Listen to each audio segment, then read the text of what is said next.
Now, hundreds of coronavirus cases have been reported in Florida schools. That was according to documents released by the Florida Department of Health yesterday. But today, that data is nowhere to be found. 10 Investigates Jennifer Titus looked into the missing documents. Jen, what did you find out?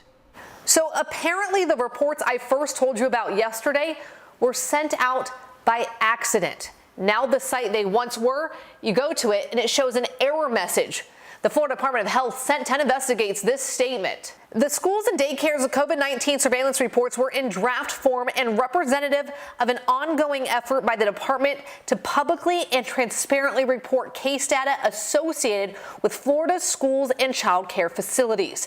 These draft reports were inadvertently made available on a department archival site and not yet finalized. So the important takeaway from this, however, is that the Department of Health is collecting this data. That's different from what they told me a few weeks back when they told me they weren't collecting it. The Department of Health says once this information is verified, they will be making it public in the coming days and weeks ahead. Of course, guys, we will keep you updated when that information is made public. So what does the data that was released yesterday show? Let's take a deeper dive here.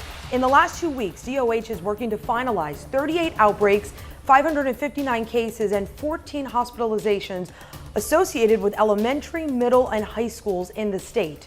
Those hospitalizations only include children under the age of 18. Since March 1st through today, there have been 62 outbreaks, 1,910 cases, 95 hospitalizations, and 2 deaths. You can check out that data out on 10tampabay.com.